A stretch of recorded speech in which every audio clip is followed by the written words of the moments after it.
Have you ever noticed something small, but a little unsettling? You climb just a few stairs, or walk a short distance, or carry a light bag from the car into your home, and suddenly, your heart starts beating faster than expected.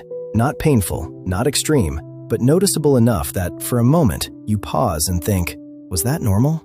Most people don't talk about this. They don't even think much about it. They assume it's age, or being a little out of shape, or just a busy day. And yes, in many cases, that's completely true. But what's important to understand is this. Sometimes your heart doesn't race because something is wrong. It races because something in your body has quietly changed over time without you really noticing it. So let's understand this calmly, because your body often speaks in signals that most people ignore. When you move, even slightly, your muscles need more oxygen. Your heart responds instantly to that demand. In a healthy system, this is smooth. The heart rate rises just enough, delivers oxygen, and then comes back down once the task is done. Most of the time, you don't even feel it happening. But as we get older, especially in our 30s, 40s, 50s, and beyond, small changes begin to build up slowly. Not suddenly, not dramatically, but gradually, in a way that's easy to miss. For example, the heart may take a little longer to return to its normal rhythm, or it may rise slightly more than it used to, even for the same simple activity. Or you may feel that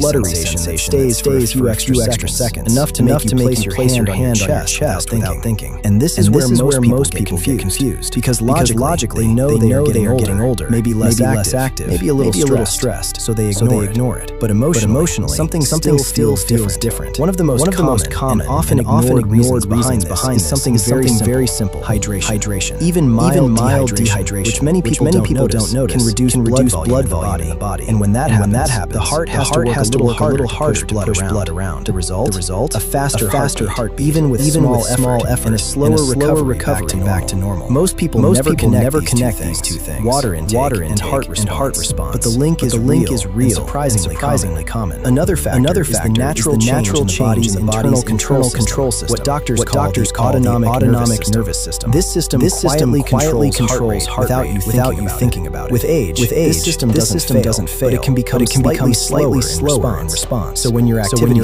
stops, the signal that tells your heart to slow down may take a little longer than it used to. Not dangerous by itself, but noticeable. Now here is something very important. And this is where you should pay attention. It's not just the racing heart that matters. It's the pattern of change. If your heart races briefly after climbing stairs or light activity and settles quickly, that is often a normal response. But if you start noticing something different, that it happens more easily than before, it takes longer to settle, or it begins to come with other subtle signs like light dizziness, unusual tiredness, or a slight pressure feeling, then your body may be signaling something more than just normal exertion. Not a panic situation, but definitely a pattern worth noticing. Because the key is not a single moment. It's the change over time. Week by week, month by month. That's where your body quietly tells its real story. And the important thing to remember is this: most people experiencing not going through an emergency. They are simply noticing how the body changes with age, hydration, and lifestyle. And in many cases,